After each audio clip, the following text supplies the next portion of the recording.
guys, I'm back at it again today. This should be part 2, and I will be taking off this wheel just so I can get the fender liner out and pretty much start removing the rest of the front bumper. I also have to get this headlight lid out still. There is 1, 2, and there's some bolts back up in here as well that I have to get. And after that, I pretty much should be able to get the headlight lid out. I think there's 1 more bolt in the bottom holding the motor in, but after that, I should be able to take this over to my collision center, get everything worked on, back into place, and should be good to go after that. So let's get started. We were staying in Paris to get away from your parents, and I thought, wow, if I could take this in a shot right now, I don't think that we could work this out on a terrace. I don't know if it's fair, but I thought, how could I let you fall by yourself? Well, I'm wasted with someone else. If we go down, then we go down together. They'll say you could do anything, they'll say that I was clever. If we go down, then we go down together. We'll get away with everything that shows. Now the wheel's off. Of course, this side looks great. I just have to get this side of the fender liner out. May not have to take it fully out. Looks like I should be able to just get this out, and then should have easy access to the 3 nuts that are right here. I also just picked this up. This is a headlight that I'll put it on for you guys. Kind of looks silly, but it works amazing. And I have to say I absolutely enjoy this because this will definitely help me out, especially down here. See, you can't see anything now. See everything under here with 0 issues. I have to say I actually enjoy this. This specific one I picked up at Prime MR2 because they were having a pretty much a giveaway on an MR2 that I hope I win, but we'll see how that goes. But let's get back to the video here.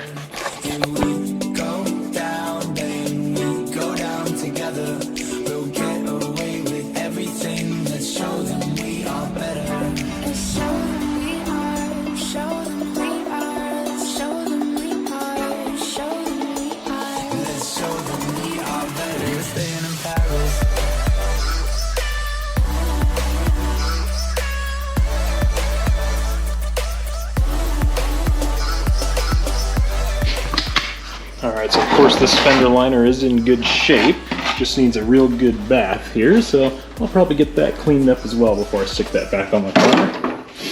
Also clean out behind the fender here because there is quite a few leaves, and this is pretty disgusting. Ugh.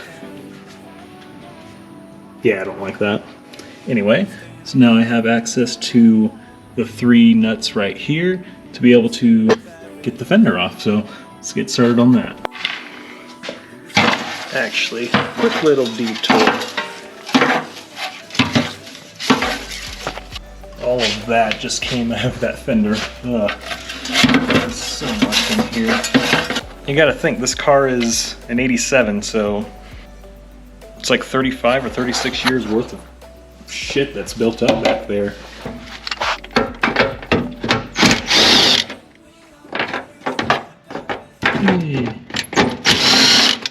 Now that those 3 are out, this bumper should come right off at this point.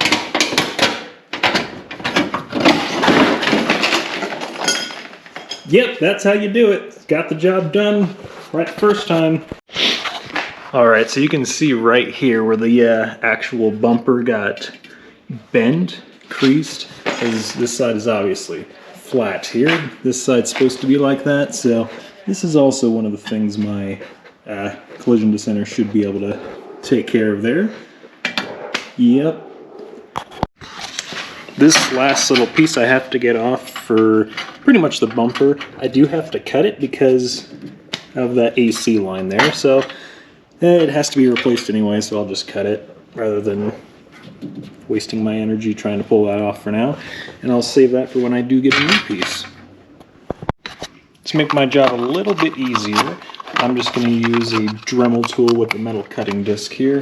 is a battery operated one. Should help me get the job done without having to, bring out a big angle grinder or anything like that. Also, anytime you cut anything, always remember your PP. This will be a little bit tight spot here, but here we go.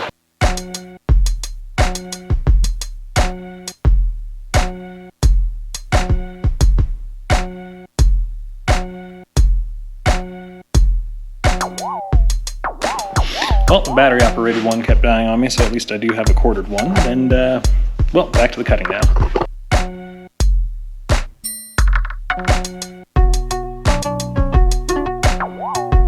So, this right here, this little piece, this little hole you see, that's where the AC line goes through, and clearly Toyota never wanted you to remove that, unless you were to remove the AC line, of course.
Alright, finally got the old headlight lid out, or the whole headlight assembly I should say, and now I believe this thing is ready to go over to my collision center.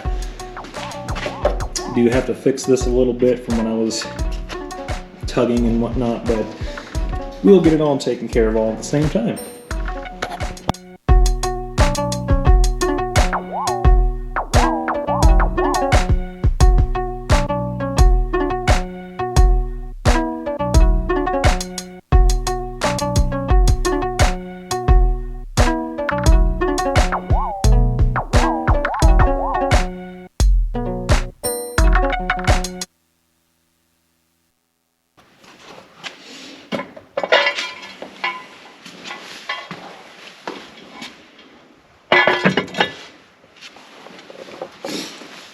Alright, well that looks like all in a day's work to me.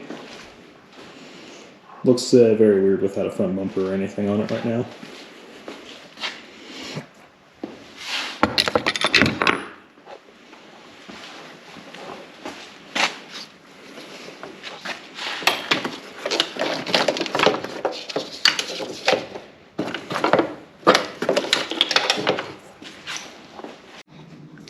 I just finished pulling off the other half of the lower part of the front bumper here.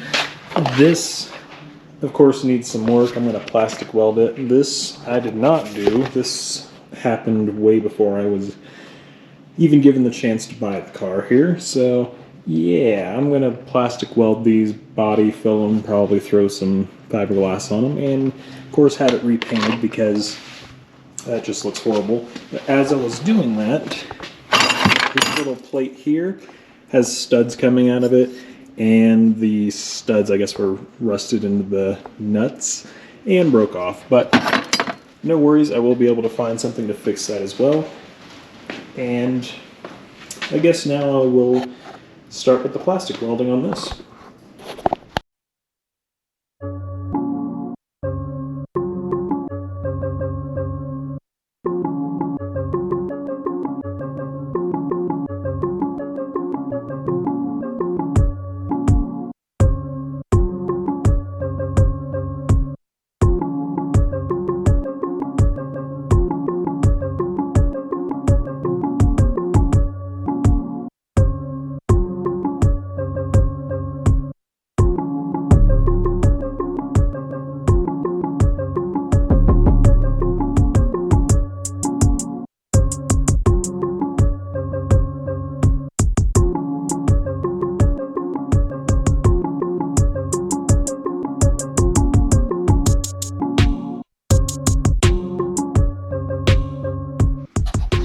So I just used a hot stapler and just went along the cracks along the backside here. This one right over here, looks like that one's gonna be kind of pain to do, so more than likely that'll just be body filler that'll fix that. But it does look pretty good on this side. I didn't really go through any except for one time up here, but that's about it. It now can be pretty much prepped up here. I still have to go down here and fix this crack and this one right here, but other than that, came out pretty well.